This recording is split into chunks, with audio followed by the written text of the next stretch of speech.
Hello दोस्तों। मेरा नाम है अखिलेश दुबे। आप सभी का स्वागत है हमारे इस चैनल नॉलेज हंटर पे। दोस्तों, हम लोग चैप्टर 5 पढ़ रहे थे, इन्वायरमेंटल पॉल्यूशन, शंकर आईएएस की इन्वायरमेंट की किताब का। उसमें हम लोग पार्ट 2 डिस्कस कर रहे हैं। पार्ट 1 में हमने देख लिया था बेसिकली एयर पॉल्यूशन क्या है और उससे कौन कौन से पॉल्यूटेंट्स हैं, उनके अलग अलग नाम, उनसे क्या क्या हेल्थ इम्पैक्ट होते हैं हमारे शरीर पे, वो सब हमने देख लिए थे। अब बेसिकली पार्ट 2 में हम लोग ये देखेंगे कि एक और टाइप का एयर पॉल्यूटेंट जो कि अभी कंस्ट्रक्शन की साइट्स की वजह से निकलता है और कोल जलाने की वजह से निकलता है, जिसका नाम फ्लाई ऐश है। इसके बारे में पढ़ेंगे। ये एक अलग टाइप का पॉल्यूटेंट होता है और क्या कंट्रोल मेजर्स लिए जा रहे हैं इसको कंट्रोल करने के लिए और एयर पॉल्यूशन को कंट्रोल करने के लिए, वो देखेंगे। इसी के साथ गवर्नमेंट ने क्या इनिशिएटिव ले रखे हैं सब चीज़ों को कंट्रोल करने के लिए, ये भी देखेंगे। तो दोस्तों, चलिए शुरू करते हैं इस वीडियो को। लेकिन अगर आप हमारे चैनल पर नए आए हैं तो लाइक कर दीजिए हमारे वीडियो को और सब्सक्राइब कर लीजिए हमारे चैनल को। चलिए शुरू करते हैं फ्लाई ऐश से।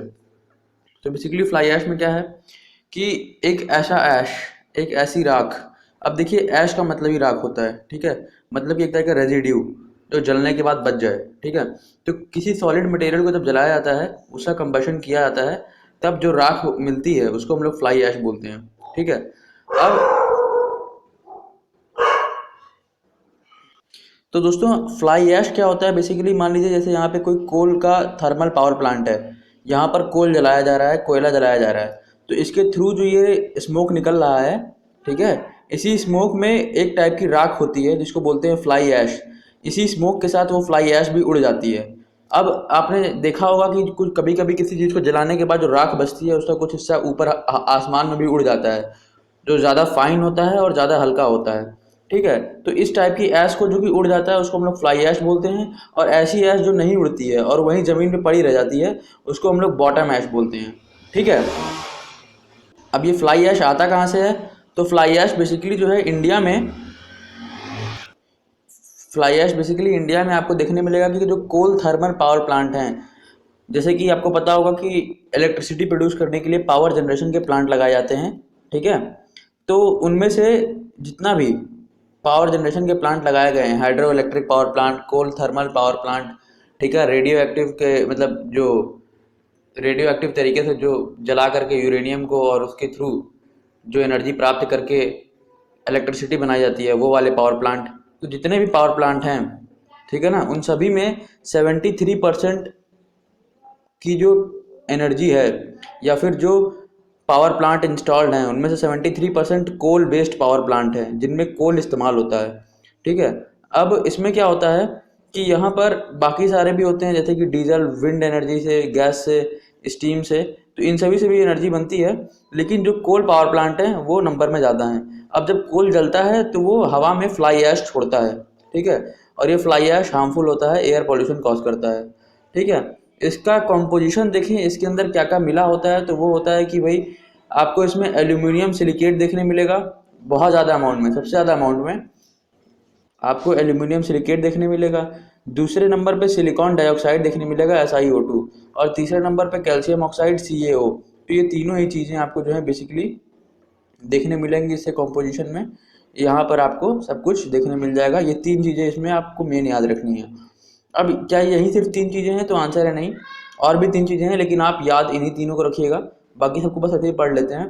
तो बाकी चीज़ें क्या क्या हैं इसके अंदर? सिलिका होता है, एल्यूमिना होता है, ऑक्साइड्स होते हैं आयरन के, मतलब आयरन ऑक्साइड, कैल्शियम के और मैग्नीशियम के भी ऑक्साइड होते हैं। और कैल्शियम और मैग्नीशियम में सेपरेट एलिमेंट भी एग्जिस्ट करते हैं इसमें। टॉक्सिक एलिमेंट्स भी इसमें एग्जिस्ट करते हैं, टॉक्सिक हैवी एलिमेंट्स, जैसे कि लेड हो गया, आर्सेनिक हो गया, कोबाल्ट हो गया, कॉपर हो गया। तो ये सब अगर कंज्यूम हो जाए किसी तरीके से हम लोग की बॉडी में एयर पॉल्यूशन के through, then this can be very dangerous, ठीक है। तो अब इसको हम लोगों ने टैकल करने के लिए क्या सोचा है, जो इसको हम लोग कलेक्ट कर लेते हैं। जैसे कि अगर ये चिमनी है, ठीक है, और चिमनी से फ्लाई ऐश बाहर निकल रहा है ऐसे, ठीक है ना, तो हम लोग क्या करते हैं कि चिमनी तक पहुंचने से पहले, इस लेवल पे पहुंचने से पहले जो फ्लाई ऐश जब इसके अंदर से गुजर रहा होता है ऐसे ऐसे, तभी हम लोग उसको यहाँ पर फिल्टर कर लेते हैं, फिल्टर कर लेते हैं और कलेक्ट कर लेते हैं। This is called collection of fly ash. तो इसको करते कैसे हैं? इसको करने के कुछ सेपरेट तरीके हैं, उनको हम पढ़ लेते हैं। तो फ्लाई ऐश जो है जनरली कैप्चर किया जाता है इलेक्ट्रोस्टैटिक प्रेसिपिटेटर्स के के थ्रू। अब ये इलेक्ट्रोस्टैटिक प्रेसिपिटेटर्स एक ऐसी टेक्नोलॉजी है जिसको हम लोग अगर चिमनी वाले इलाके में फिट करते हैं या फिर ऐसी जगहों फिट करते हैं जहाँ से फ्लाई ऐश होकर गुजर रहा है, तो वो वहीं पे उसको प्रेसिपिटेट के फॉर्म में इकट्ठा कर देगा। प्रेसिपिटेट के फॉर्म में इकट्ठा करने से मतलब है कि वो फ्लाई ऐश अब ऊपर नहीं निकल पाएगा, वो वहीं पे जमा हो जाएगा इसी प्रेसिपिटेटर के ऊपर, इसी इलेक्ट्रिक प्रेसिपिटेटर के ऊपर, ठीक है।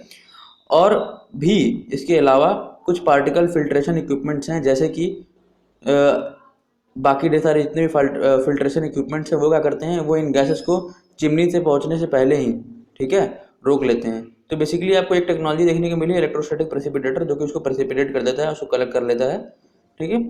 उसके बाद इन्वायरमेंटल इफेक्ट क्या होते हैं फ्लाई ऐश से, क्या नुकसान पहुंचाता है इन्वायरमेंट में ये।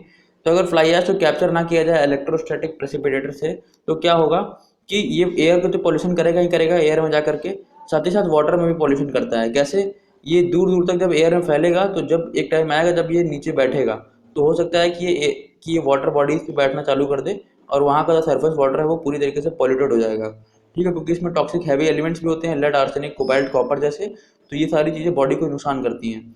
साथ ही रिस्पायरेटरी प्रॉब्लम्स कॉज करेगा, क्योंकि ये एयर पॉल्यूशन जब कॉज करेगा तो जाहिर सी बात है हम लोग सांस लेंगे तो उससे रिस्पायरेटरी प्रॉब्लम्स होंगी। फिर फ्लाई ऐश एयर में जो है धीमे धीमे सेटल करता है लीव्स के ऊपर, तो जब लीव्स के ऊपर एक परत बन जाएगी फ्लाई ऐश की, तो उनका फोटोसिंथेसिस ढंग से नहीं हो पाएगा, स्टोमेटा के थ्रू रिस्पायरेशन नहीं कर पाएंगे वो, ठीक है।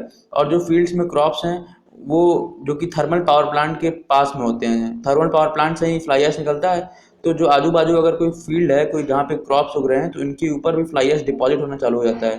तो इससे क्या होगा कि इनकी जो क्रॉप्स की फसल की पैदावार है वो कम हो जाएगी, it will lower the plant yield, ठीक है। तो ये सब कुछ इन्वायरमेंटल इम्पैक्ट यहाँ देखने मिलेंगे एग्रीकल्चर के ऊपर, हमारे रिस्पायरेटरी हेल्थ के ऊपर और वाटर पॉल्यूशन और एयर पॉल्यूशन के थ्रू, ठीक है। एडवांटेजेस कैसे होता है, अब जैसे हर सिक्के के दो पहलू हैं, वैसे ही फ्लाई ऐश के भी दो पहलू हैं। इन्वायरमेंटल प्रॉब्लम्स कॉज करता है तो हम लोग इसको अपने एडवांटेज के लिए भी इस्तेमाल कर सकते हैं, ठीक है। तो क्या करते हैं हम इसके लिए कि फ्लाई ऐश को जो है हम लोग सीमेंट में डाल देते हैं, मतलब कि सीमेंट के एक महत्वपूर्ण कंपोनेंट के तौर पर इस्तेमाल करते हैं, ठीक है। तो क्या होता है अगर हम लोग उसको सीमेंट में डाल दें तो फ्लाई ऐश जो है वो 35% तक सीमेंट का बना सकता है। 35% तक सीमेंट का बनाने से मतलब है कि अगर 100 ग्राम हम लोग सीमेंट बना रहे हैं, ठीक है, तो उस 100 ग्राम में हम लोग 35 ग्राम जो है सिर्फ फ्लाई ऐश डाल सकते हैं। और फ्लाई ऐश तो हमारा ऐसे ही निकल रहा था थर्मल पावर प्लांट से, उल्टा पॉल्यूशन कॉज कर रहा था, इसके लिए हमारे पास कोई रेमेडी नहीं था। अब इसको अगर हम लोग यहाँ कंज्यूम करा दे फ्लाई ऐश को, ठीक है, तो ये एक एडवांटेज ग्रुप में आएगा। और क्योंकि फ्लाई ऐश ऐसे ही मिल रहा था, फालतू में मिल रहा था, तो ये जब फ्लाई ऐश को हम लोग 100 ग्राम के सीमेंट में मिलाएंगे तब क्या होगा, तब ये होगा कि सीमेंट की कॉस्ट भी ऑटोमेटिकली घट जाएगी, क्योंकि लाइमस्टोन और जो बाकी एलिमेंट सीमेंट में पड़ते हैं वो अब थोड़ा कम पड़ेंगे, और फ्लाई ऐश जो कि ऐसे ही निकल रहा था वो भी यूटिलाइज हो जाएगा, और इसी के साथ साथ कंस्ट्रक्शन की कॉस्ट कम हो जाएगी, ठीक है। उसी के साथ साथ रोड्स बनाने में काम आता है, क्योंकि फ्लाई ऐश अगर सीमेंट में काम आ सकता है तो उसको रोड्स बनाने में भी काम आता है। और रोड बनाने में कैसे काम आता है, जैसे कुछ इम्बैंकमेंट्स होती है, इम्बैंकमेंट समझते हैं आप, जैसे कि आपने देखा होगा कि जहाँ मोड़ होता है ऐसे, ठीक है, तो मोड़ में एक तरफ ऊंची ढलान होती है और एक तरफ थोड़ी सी नीची ढलान होती है, ठीक है, तो ये एक तरीके की ऐसी ढलान होती है, ठीक है, ताकि लोग आसानी से मुड़ सकें, ठीक है ना। तो ये रोड इम्बैंकमेंट्स में भी काम आता है कि ऊपर ढलान बनानी हो थोड़ी बहुत रोड के मोड़ पे, तो वहाँ पे काम आ जाएगा।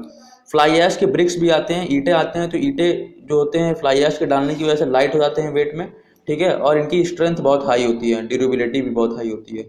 तो फ्लाई ऐश डालने से हमारा कंस्ट्रक्टिंग मटेरियल बहुत स्ट्रांग हो जाता है, साथ ही साथ चीप हो जाता है, सस्ता भी पड़ता है हमको। फिर फ्लाई ऐश एक जो है बेटर फिल मटेरियल है रोड एम्बैंकमेंट के लिए। अभी मैंने बात की ना कि जब कंक्रीट के रोड बनते हैं ऐसे, ठीक है, तो जब उठाना होता है किसी एक साइड के रोड को, तो उसके अंदर कौन सी चीज़ भरते हैं जिसके थ्रू वो उठ जाता है, तो वो जो चीज़ भरते हैं इसके अंदर वो यही होता है, फ्लाई ऐश ही होता है। तो जब इसको भर देते हैं तो ये एम्बैंकमेंट बन जाती है ऐसे, ठीक है, ये होना है।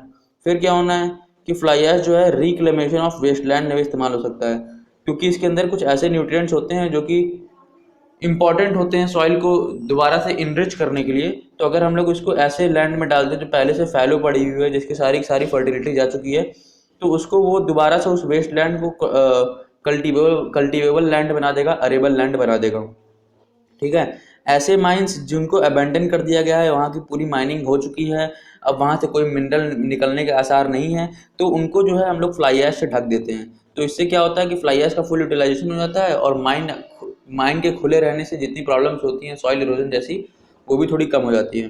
फ्लाई ऐश जो है बेसिकली क्रॉप यील्ड को इंक्रीज कर सकता है, ठीक है, अगर हम लोग इसको जो है सॉइल में मिलाएं, ठीक है, और साथ ही वाटर होल्डिंग कैपेसिटी को भी बढ़ा देता है फ्लाई ऐश, मतलब कि अब सॉइल जो है वो अपने अंदर पानी ज़्यादा रख पाएगा। तो ये पैडी कल्टीवेशन के लिए सूटेबल हो जाएगा ये सॉइल, ठीक है। और भी इस टाइप के क्रॉप्स जो कि ज़्यादा पानी रिटेन करने के लिए डिमांड करते हैं, ठीक है। तो फ्लाई ऐश बेसिकली हमारे एग्रीकल्चर में भी काम आ सकता है, लेकिन अगर पहले से ही कोई क्रॉप उगी हुई है तो उसके ऊपर सेटल करके वो उस एग्रीकल्चर के यील्ड को कम भी कर सकता है। वो इसका एक डिसएडवांटेज है जो हम यहाँ पीछे पढ़ के आए हैं इन्वायरमेंटल इफेक्ट में, ठीक है। तो एडवांटेज हमने देख लिए। अब एक मिनिस्ट्री है, तो ये जो मिनिस्ट्री है, ministry of environment and forest की, ठीक है, MOEF, ये जो मिनिस्ट्री है, इस मिनिस्ट्री ने एक नोटिफिकेशन इशू किया था 2009 में। तो ये 2009 में जो नोटिफिकेशन आई थी, इसमें ये बोला गया कि जितने भी कंस्ट्रक्शन प्रोजेक्ट होने हैं, जितना भी कंस्ट्रक्शन का काम होना है, कहाँ पर, तो यहाँ पर, जैसे कि यहाँ पर अगर कोई कोल पावर प्लांट है, ठीक है, यहाँ से कोल का बर्निंग होता है, यहाँ से फ्लाई ऐश निकलता है, ठीक है। तो इसके 100 किलोमीटर के दायरे में ऐसे, ठीक है, 100 किलोमीटर के दायरे में, जहाँ रेडियस पड़ रहा है 100 किलोमीटर का, ठीक है, तो इस 100 किलोमीटर के दायरे में जितने भी कंस्ट्रक्शन के काम होने होंगे, उन सभी में फ्लाई ऐश का इस्तेमाल करना ज़रूरी होगा। चाहे वो रोड एम्बैंकमेंट के काम में हो, ठीक है, चाहे वो किसी लैंड को फिल करने के काम में हो, जो कि माइन पहले रहा हो, ठीक है, कोई भी कंस्ट्रक्शन प्रोजेक्ट रहा हो। तो अगर 100 किलोमीटर के अंदर आता है वो कोल बेस्ड पावर प्लांट के, तो उन सभी जगहों पर फ्लाई ऐश का इस्तेमाल किया जाएगा कंस्ट्रक्शन के काम में, ताकि फ्लाई ऐश को कंज्यूम किया जा सके और इसी के साथ साथ हमारा जो ये हार्मफुल एयर पॉल्यूशन कॉज कर रहा था वो भी कम हो सके, ठीक है। अब फ्लाई ऐश को माइन फिलिंग एक्टिविटीज़ में भी इस्तेमाल करने के लिए कहा गया, पर इसके लिए जो है रेडियस कम रखा गया, 50 किलोमीटर का दायरा है। तो 50 किलोमीटर के आसपास अगर कोई, यहाँ पे मान लीजिए कोल पावर प्लांट है और इसके आसपास 50 किलोमीटर में अगर कोई आपको देखने मिलता है कि यहाँ पर कोई माइन था जो कि अबैंडन कर दिया गया है, इसमें अब खुदाई नहीं हो रही है, तो इसको भरने के लिए भी जो है फ्लाई ऐश का इस्तेमाल हो सकता है, ठीक है। तो बेसिकली ये था इसको, तो to use fly ash in mine filling activities within 50 kilometre of radius to thermal stations, ठीक है। उसके बाद अब एयर पॉल्यूशन के इफेक्ट क्या क्या हैं भाई। अब देखिए बहुत चीज़ें होती हैं, जैसे कि हमने भी फ्लाई ऐश के बारे में पढ़ा कि क्या क्या एडवांटेजेस थे, क्या क्या वो सब चीज़ें थी, वो सब देख चुके हैं हम। फ्लाई ऐश एक आखिरी टाइप का पॉल्यूटेंट था जो कि हमको डिस्कस करना था इस किताब से। अब एयर पॉल्यूशन के इफेक्ट्स की बात करें तो इसका पहला इफेक्ट हमको वेजिटेशन पे देखने मिलता है, हेल्थ पे तो देखने मिलता ही है। अब क्योंकि हमने एयर पॉल्यूटेंट्स के बारे में पढ़ा था पिछले पार्ट में, तो उसमें हमने हेल्थ के बारे में देख लिया था, तो मैं ज़रूरी नहीं समझता हेल्थ के इफेक्ट को समझाना यहाँ पर दोबारा से, तो आप वहाँ पर जाकर देख सकते हैं, ठीक है, फर्स्ट पार्ट में। अब इफेक्ट ऑन वेजिटेशन में देखें तो ये फोटोसिंथेसिस को स्लो कर देता है। कैसे भाई, एयर पॉल्यूशन होगा तो जो भी पॉल्यूटेंट्स होंगे वो लीफ पे आके बैठेंगे, ठीक है, तो लीफ पे आके बैठेंगे तो स्टोमेटा को कवर कर लेंगे, स्टोमेटा कवर हो जाएगा तो यहाँ पर फोटोसिंथेसिस और रेस्पिरेशन की प्रोसेस तो रुक जाएगी, ठीक है। फिर सल्फर डाइऑक्साइड जो है क्या करता है, वो क्लोरोसिस फॉर्म करता है, प्लाज्मोलिसिस करता है, मेम्ब्रेन डैमेज करता है, मेटाबॉलिक इनहिबिशन करता है। ये सारी चीज़ें जो हैं सल्फर डाइऑक्साइड किस में करता है, प्लांट्स में। तो प्लांट्स में अगर सल्फर डाइऑक्साइड, क्या होता है कि सल्फर डाइऑक्साइड एसिड रेन के फॉर्म में गिरता है नीचे, क्लोरोसिस फॉर्म करता है, प्लाज्मोलिसिस करता है।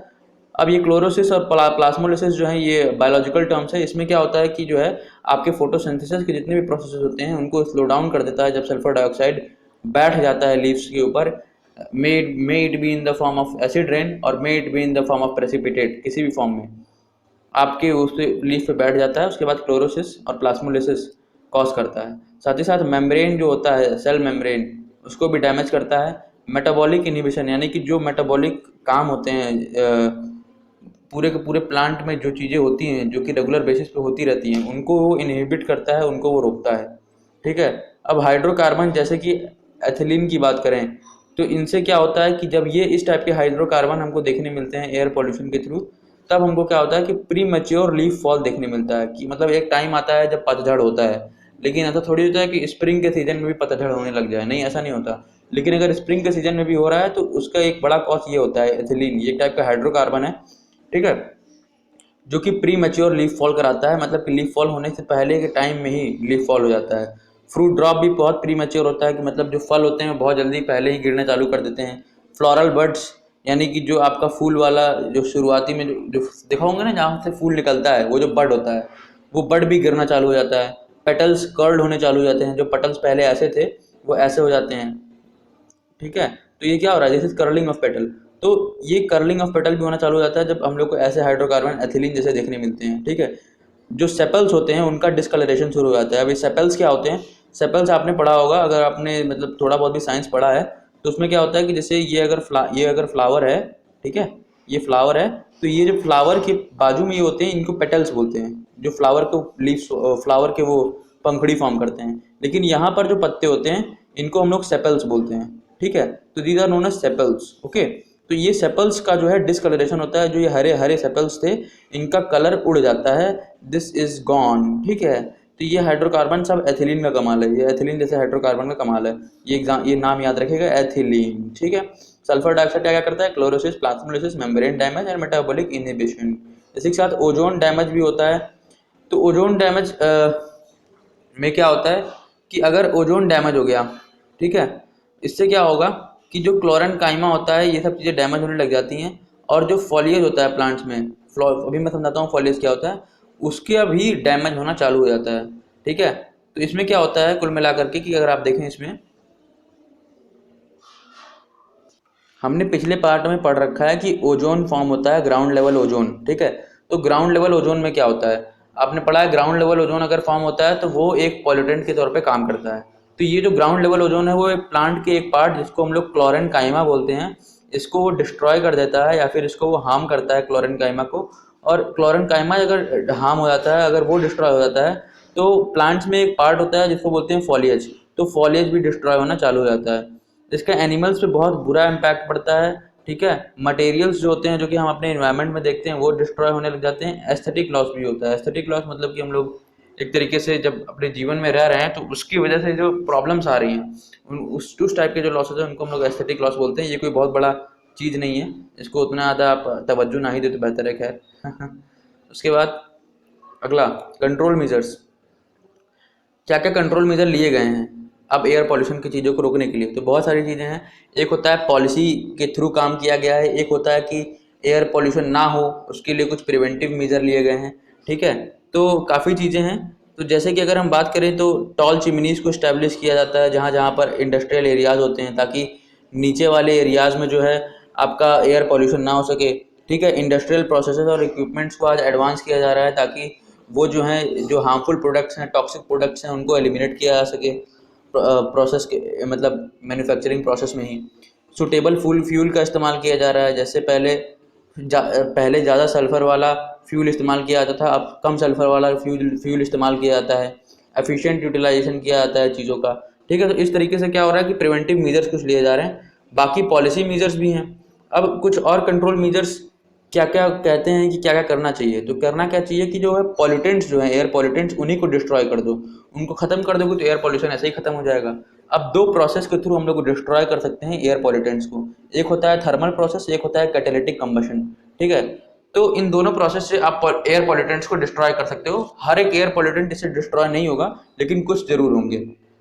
फिर क्या होता है, जो नहीं हो पाएंगे उनको, उन पॉल्यूटेंट्स को हम लोग लेस टॉक्सिक फॉर्म में, यानी कि ऐसे फॉर्म में जहां वो कम खतरनाक हो नेचर के लिए, उस फॉर्म में कन्वर्ट कर दें, ठीक है। या फिर उस पॉल्यूटेंट को हम लोग कलेक्ट कर लें। कलेक्ट करने से क्या होगा, हम लोग उसको कहीं और डाल सकते हैं या फिर कहीं और यूटिलाइज कर सकते हैं।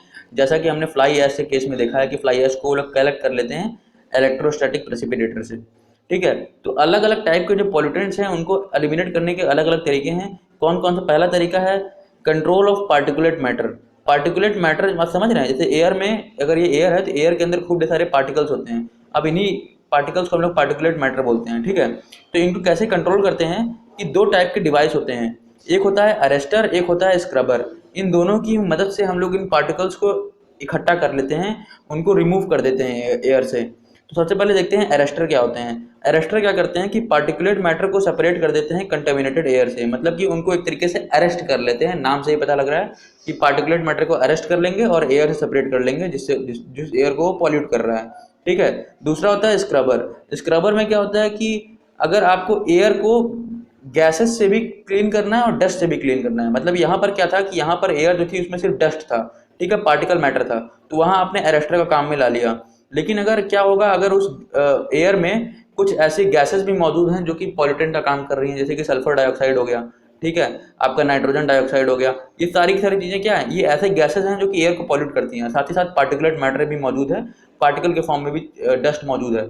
इन दोनों को सेपरेट करने के काम में हम लोग स्क्रबर को लाते हैं, ठीक है। तो ये गैसेस को भी और डस्ट को भी, दोनों को ही क्लीन करता है, एयर को क्लीन करता है, ठीक है। कैसे करते हैं कि सबसे पहले तो हम लोग इसको एक ड्राई पैकेज मटेरियल के थ्रू पास कराते हैं उस एयर को। तो ड्राई पैकेज मटेरियल क्या करता है कि जो है गैसेस को फिल्टर कर देता है, जो गैस खराब है और जो गैस अच्छी है इन दोनों में। वेट पैकेजिंग मटेरियल क्या करता है कि जो पार्टिकल मैटर है उसको अलग कर देगा और जो बाकी जो कंटेमिनेटेड एयर थी उसको अलग कर देगा, तो हमको क्लीन एयर मिल जाती है। उसके बाद क्या होता है कि कंट्रोल ऑफ गैसियस पॉल्यूटेंट्स। अब देखिए यहाँ पर हम लोगों ने कुछ मेथड्स देख रहे थे ना, किस तरीके से पॉल्यूटेंट्स को एलिमिनेट करते हैं। तो पार्टिकुलेट मैटर को अलग करने का हम लोगों ने देख लिया। फिर आता है कि कंट्रोल ऑफ गैसियस पॉल्यूटेंट। अब जैसे सल्फर डाइऑक्साइड हो गया और जो है नाइट्रोजन डाइऑक्साइड हो गया, ऐसे गैसियस पॉल्यूटेंट्स को कैसे कंट्रोल किया जाए, कैसे इनकी अमाउंट को कम किया जाए। तो इनके लिए कुछ टेक्निक्स ईजाद की गई हैं, कंबशन में, एब्जॉर्प्शन में और एडजॉर्प्शन में। अब एब्जॉर्प्शन और एडजॉर्प्शन ये केमिस्ट्री में है, 12th के आपने पढ़ा होगा, ठीक है। तो एब्जॉर्प्शन में क्या होता है कि चीज़ें एब्जॉर्ब हो जाती हैं, ठीक है, किसी भी चीज़ के अंदर, जैसे कि शुगर इन वाटर है, वैसे ही कोई एक गैस दूसरे गैस में एब्जॉर्ब हो जाती है, ठीक है। तो उस गैस का इस्तेमाल करके जो पॉल्यूटेंट वाली गैस है उसको एब्जॉर्ब किया जा सकता है। एड्जॉर्ब में क्या होता है कि कोई एक मटेरियल लेंगे, उस मटेरियल पे जो पॉल्यूटेंट वाली गैस है उसको चिपका देंगे, दिस इज कॉल्ड एड्जॉर्प्शन। तो एड्जॉर्प्शन के थ्रू भी चीज़ें हो जाती हैं। कंबशन में क्या करते हैं कि कोई ऐसा चीज़ का कंबशन करते हैं जिसमें से कम सल्फर डाइऑक्साइड, नाइट्रोजन डाइऑक्साइड और गैसेस एयर पॉल्यूटेंट निकले। ऑटोमोबाइल एग्जॉस्ट का इस्तेमाल करते हैं। ये एग्जॉस्ट का सिस्टम जब से आया है तब से जो पॉल्यूशन है व्हीकल के एमिशन की वजह से वो कम हो गया है। तो हम लोग अब एफिशिएंट इंजन का इस्तेमाल करते हैं जिनके अंदर मल्टी पॉइंट इंजेक्शन इंजन होता है। ये एक टेक्नोलॉजी का कंसेप्ट है, मल्टी पॉइंट इंजेक्शन इंजन, जिसके थ्रू जो आज की इंजन आ रहे हैं वो पॉल्यूशन कम कर रहे हैं। पहले के इंजन पॉल्यूशन बहुत ज़्यादा किया करते थे, कार्बन मोनोऑक्साइड भर भर के फेंका करते थे हमारे सराउंडिंग में। अब एक चीज़ और आ रही है जिसको बोलते हैं कैटेलिटिक कन्वर्टर फिल्टर्स, ठीक है। इसको भी व्हीकल्स में इंस्टॉल किया गया है, इस टेक्नोलॉजी को भी। कैटेलिटिक कन्वर्टर फिल्टर बेसिकली करता क्या है कि जो आपके व्हीकल में फ्यूल के जलने के बाद नाइट्रोजन ऑक्साइड प्रोड्यूस हो रहा है उसको नाइट्रोजन में कन्वर्ट कर देता है। अब देखिए, अगर नाइट्रोजन ऑक्साइड, ठीक है, इसको हम लोग नाइट्रोजन में किसी तरीके से कन्वर्ट कर लें तो आपको पता है कि नाइट्रोजन हार्मफुल नहीं है उतना नेचर के लिए, नाइट्रोजन ऑक्साइड हार्मफुल है हमारे लिए भी और नेचर के लिए भी, ठीक है। तो इससे क्या होता है कि ये कैटेलिटिक कन्वर्टर फिल्टर हमारे लिए काफ़ी यूजफुल है। उसके बाद क्या है कि गुड क्वालिटी ऑटोमोबाइल फ्यूल इस्तेमाल करेंगे जिनमें सल्फर कम हो, हार्मफुल पॉल्यूटेंट कम हो, तब हमारे लिए भी बेहतर होगा और एनवायरनमेंट के लिए बेहतर होगा। लेड फ्री पेट्रोल इस्तेमाल करें जिनमें टॉक्सिक एलिमेंट जैसा कि लेड प्रेजेंट ना हो, तो हमारे लिए एयर पॉल्यूशन नहीं होगा, ठीक है। कंप्रेस्ड नेचुरल गैस जो कि सीएनजी है उसका इस्तेमाल करें तो हमारे लिए बहुत ज़्यादा बेनिफिशियल होने वाला है, ठीक है। तो ये सब चीज़ें होगी। सीएनजी तो आजकल आप देख ही रहे होंगे, ऑटो में हर जगह उसी का प्रचलन है। तो गवर्नमेंट ने भी कुछ इनिशिएटिव ले रखे हैं एयर पॉल्यूशन को कम करने के लिए, जैसे कि NAMP, जिसको नैम पे भी बोलते हैं। क्या है इसमें? National air quality monitoring programme. Air quality को मॉनिटर करने का प्रोग्राम, उसको नैम पे बोलते हैं। मतलब एयर क्वालिटी को चेक करते रहते हैं कि कैसा है अभी एयर क्वालिटी इंडिया में।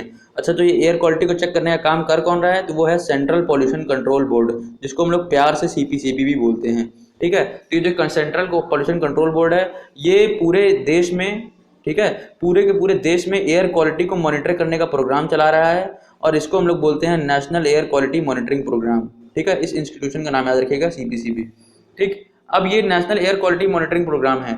एक और चीज़ है जो कि गवर्नमेंट ने इनिशिएट किया था, वो है national ambient air quality standards, जिसको हम लोग NAAQS बोलते हैं, नाक्स बोलते हैं। तो ये जो नाक्स है ना, ये गवर्नमेंट ने 1982 में नोटिफाई किया गया कि ये जारी हो चुका है और इसको दोबारा से इसमें कुछ सुधार भी किए गए, कुछ इसका रिवीजन भी हुआ 1994 में, 12 साल बाद, ठीक है। तो नेक्स्ट बेसिकली करता क्या है, national ambient air quality standard में होता क्या है कि इसमें हम लोग उन पॉल्यूटेंट्स के नाम बताते हैं, जो गवर्नमेंट है उन पॉल्यूटेंट्स के नाम बताती है जो हमारे एयर पॉल्यूशन के स्टैंडर्ड को बढ़ा रहे हैं, मतलब एयर पॉल्यूशन कॉज कर रहे हैं मेन लेवल पे।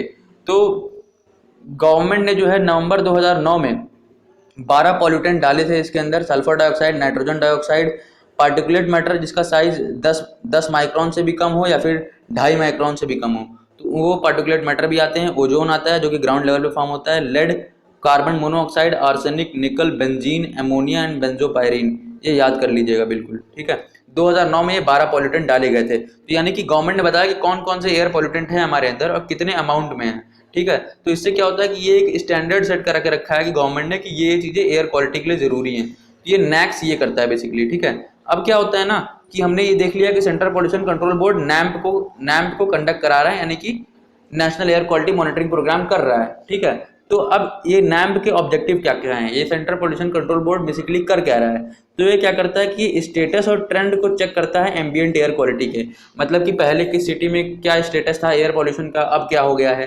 तो इस तरीके से ये स्टेटस को भी चेक कर रहा है और अब क्या हो गया यानी कि ट्रेंड को भी चेक कर रहा है, ठीक है। और जो नैक्स है यानी कि हमने यहाँ national ambient air quality standard जो पढ़ा है, ठीक है, ये जो बोलता है कि इतना एयर क्वालिटी होना चाहिए, तो उस एयर क्वालिटी को फॉलो करते हुए उन गोल्स को इम्प्लीमेंट भी कौन करता है? CPCB, under the program of NAMP यानी कि national air quality monitoring programme, ठीक है, to identify non attainment cities. अब एक टारगेट लेके चलते हैं कि इस पॉइंट पे आने के बाद हम लोग एयर पॉल्यूशन को इस लेवल तक कम कर देंगे। अब कुछ सिटीज उसको अटेन नहीं कर पाती हैं, कुछ सिटीज उसको हासिल नहीं कर पाती हैं उस लेवल को, ठीक है, तो वो उसको आइडेंटिफाई करते हैं कि ये सिटी लैग कर रही है, इसके अंदर लॉस को और स्ट्रिक्ट करना पड़ेगा, ठीक है। अब नेचुरल प्रोसेस जो होता है नेचर का कि अपना एटमॉस्फेयर वो खुद क्लीन करती है, इसको भी अंडरस्टैंड करता है CPCB.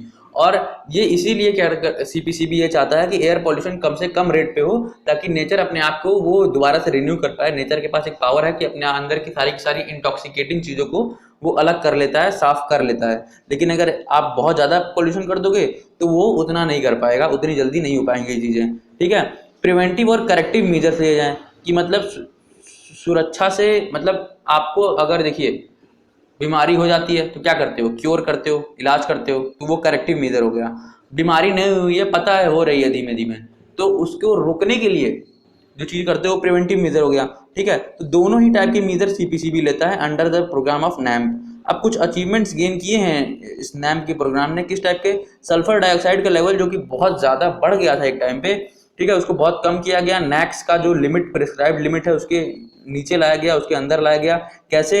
Use of CNG, public transport, sulphur को डीजल में सल्फर के अमाउंट को बहुत कम कर दिया गया, इतना कम कि अब सल्फर ज़्यादा निकलता ही नहीं डाइऑक्साइड के फॉर्म में। एलपीजी का इस्तेमाल बढ़ चुका है, ठीक है।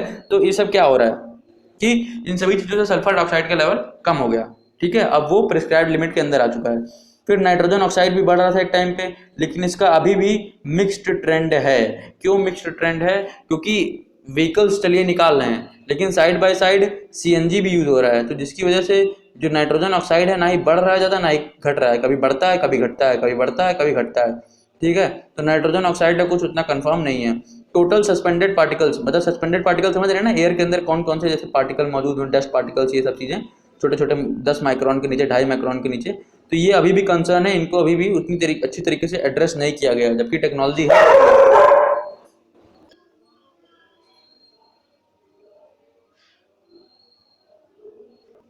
तो सस्पेंडेड पार्टिकल्स अभी भी कंसर्न है, इनको एड्रेस नहीं किया गया, जबकि हमारे पास इसको लेकर के स्क्रबर और अरेस्टर जैसी टेक्नोलॉजी है जिसके थ्रू हम लोग इसको एड्रेस कर सकते हैं, लेकिन फिर भी अभी इनको अच्छे तरीके से एड्रेस नहीं किया गया है। फिर इस प्रोग्राम के बारे में हम पढ़ ही चुके हैं कि जो दूसरा प्रोग्राम चला रही थी नैक्स करके, एक है नेशनल एयर क्वालिटी इंडेक्स, जिसमें एयर क्वालिटी को हम लोग चेक करते हैं, ठीक है। इसको 2015 में मोदी गवर्नमेंट ने लॉन्च किया था। इसमें क्या करते हैं कि जो सिटी है उसकी एयर क्वालिटी की इंफॉर्मेशन को फैलाया जाता है, बताया जाता है कि आपकी सिटी में एयर क्वालिटी कैसी है। तो दिल्ली की एयर क्वालिटी काफ़ी वर्स्ट आई थी इन 14 सिटीज़ में से जो शुरुआत में लॉन्च किए गए थे। जो 14 सिटीज़ थे इनमें 6 कैटेगरीज थे, 6 कैटेगरीज हैं एयर क्वालिटी की। एक होती है गुड, एक होती है सेटिस्फैक्ट्री, एक होती है moderately polluted, poor, very poor, severe. आप बस इनके नाम को याद कर सकते हैं, ठीक है। तो ये 6 कैटेगरीज हैं। इसी के साथ ये जो एयर क्वालिटी स्टैंडर्ड्स हैं, यानी कि जो एयर क्वालिटी इंडेक्स है, ठीक है, इसमें क्या होता है कि इन लोगों ने 8 पॉल्यूटेंट को कंसिडर किया है, जिसके बेसिस पे ये ग्रेड देते हैं, गुड का, सेटिस्फैक्ट्री का, मॉडरेटली पोल्यूटेड का, इन सभी का। वो कौन है? पार्टिकुलेट मैटर, यानी कि एयर में जो पार्टिकल के फॉर्म में डस्ट मौजूद है, अगर उनका साइज 10 माइक्रोन से कम है तो वो PM10 कहलाते हैं। PM 2.5 माइक्रोन से कम है तो PM 2.5 कहलाते हैं। तो ये दोनों पॉल्यूटेंट हो गए। और कौन कौन नॉर्मल पॉल्यूटेंट है बाकी? Ground level ozone, ammonia, nitrogen oxide, sulphur dioxide, carbon monoxide और लेड तो काफ़ी टॉक्सिक मेटल है। तो ये सारी चीज़ें हम लोग उसमें कंसिडर करते हैं। अब इंडिया में एयर पॉल्यूशन को क्या हाल है, किस तरीके का स्टेटस है वो देखते हैं। तो इंडिया में एयर पॉल्यूशन का बहुत वर्स्ट कंडीशन है भैया, बहुत बुरी कंडीशन है इंडिया की। 660 million people are affected by, लगभग आधी पॉपुलेशन हमारी जो है वो एयर पॉल्यूटेड रीजन्स में रह रही है। हमारे दुनिया में जितनी भी एयर पॉल्यूटेड सिटीज़ हैं उनमें जो टॉप 20 एयर पॉल्यूटेड सिटीज़ हैं उनमें से 13 तो अकेले इंडिया में ही हैं। This is a very surprising thing that we need to address. इतनी ज़्यादा सिटीज़ अगर इंडिया में है तो समझ सकते हैं कितना भयंकर तरीके से पॉल्यूटेड हो चुका है इंडिया। 177 नेशन का सर्वे किया गया, जिसमें से 155 रैंक आई है इंडिया की। It has been one of the most border performer. India lag करता है जो ब्रिक्स नेशन है। आपको पता होगा ब्रिक्स नेशन वो नेशन है जो कि इंडिया के साथ जो एक समिट होती है उसमें बैठते हैं। तो उन नेशंस में भी जो है आपको देखने मिलेगा कि इंडिया बहुत पीछे है एयर पॉल्यूशन को कंट्रोल करने के मामले में। गंगा और यमुना आज तक की सबसे पॉल्यूटेड रिवर्स के लिस्ट में आ चुकी हैं, 10 वर्ल्ड्स मोस्ट पॉल्यूटेड रिवर। अब तो खैर गंगा का एक्शन प्लान चल रहा है, तो उसके तहत जो है गंगा के लिए काफ़ी फंड और उसको एड्रेस किया जा रहा है उसकी सिचुएशन को, तो उसके लिए भी है चीज़ें ये सब, ठीक है। अब इन सभी डायरेक्टिव्स के बावजूद, ठीक है, अब किन किन डायरेक्टिव के बावजूद देखा, नेशनल ग्रीन ट्राइब्यूनल करके ऑर्गेनाइजेशन है, नेशनल ग्रीन ट्राइब्यूनल, ये करती है डायरेक्टिव्स लॉन्च करती है कि ये चीज़ें फॉलो करिए और एयर पॉल्यूशन इंडिया में कम होगा। तो इसने नेशनल ग्रीन ट्राइब्यूनल ने ये कह रखा था कि जो ग्रीन बेल्ट्स हैं जहाँ पर पहले से ही काफ़ी हरी भरी पॉपुलेशन है, वेजिटेशन है, उसको डिस्ट्रॉय ना किया जाए, पेड़ ना काटे जाएं, उनकी नेचुरल वेजिटेशन को, बायोडाइवर्सिटी को डिस्ट्रॉय ना किया जाए, लेकिन फिर भी उनको डिस्ट्रॉय किया जाता है ग्रीन बेल्ट्स को, और वहाँ पर जो है कंस्ट्रक्शन हमें देखने मिलता है, ठीक है। जब कंस्ट्रक्शन होता है वहाँ पे, तो फिर से जब एक बार कंस्ट्रक्शन हो गया तो जो चीज़ पहले वेजिटेशन में थी, जो चीज़ पहले एरिया को स्वच्छ बना रही थी, वो चीज़ अब रही नहीं, और इस तरीके से इंडिया में एयर पॉल्यूशन एक बहुत मेजर कंसर्न हो गया है जिसको एड्रेस करना बहुत ज़्यादा ज़रूरी है, ठीक है। This was all about that. अब एक आखिरी टॉपिक कि दिल्ली में एयर पॉल्यूशन जो हो रहा है उसको कैसे मिटिगेट किया जाए, कैसे सॉल्व किया जाए। तो ट्रैफिक को रिड्यूस किया जाए, व्हीकल्स को रिड्यूस किया जाए नंबर में, ताकि एयर पॉल्यूशन कम हो। पब्लिक ट्रांसपोर्ट को स्केल अप कर दो, इतना बढ़ा दो कि सब लोग पब्लिक ट्रांसपोर्ट का इस्तेमाल करें। टैक्स करो पॉल्यूटिंग मोड्स को, अगर आप कोई बंदा पॉल्यूशन कर रहा है किसी भी तरीके से, चाहे वो व्हीकल के फॉर्म में हो चाहे कोई और भी तरीका हो, ठीक है, तो उन दोनों ही चीज़ों पर टैक्स लगा दो ताकि लोग अपने मन से ना करें, क्योंकि उनको डर रहेगा कि टैक्स लग रहा है इस पर, भाई अगर ज़्यादा पोल्यूशन होगा तो टैक्स लगेगा, टैक्स पे करना पड़ेगा। वॉकिंग और साइकिलिंग को फैसिलिटेट किया जाए, उसको प्रमोट किया जाए। डीजलाइजेशन को कम किया जाए, यानी कि डीजल वाले जितने भी इंजन हैं उनको कम प्रोड्यूस किया जाए, ऐसे गाड़ियों को कम प्रोड्यूस किया जाए, क्योंकि डीजल में जो है सल्फर की मात्रा ज़्यादा होती है। जब सल्फर हो जाता है तो फिर सल्फर डाइऑक्साइड निकल आता है, ठीक है। भारत स्टेज 4 करके एक प्रोग्राम है, इसको आप विकीपीडिया से पढ़ सकते हैं या फिर गवर्नमेंट के ऑफिशियल डेटाबेस से उसके बारे में और ज़्यादा डेप्थ में पढ़ सकते हैं। इस प्रोग्राम को इम्प्लीमेंट किया जाए, जो कि बेसिकली अभी उतनी सी तरीके से हो नहीं पा रहा है, ठीक है। तो इस तरह यही सब था इस वीडियो में। अगले वीडियो में लोग वाटर पॉल्यूशन के बारे में डिस्कस करेंगे। थैंक यू फ्रेंड्स, अगर वीडियो पसंद आई हो तो लाइक करें इस वीडियो को, सब्सक्राइब करें हमारे चैनल पर अगर आप नए आए हैं तो। Thank you very much, let's meet in the next video.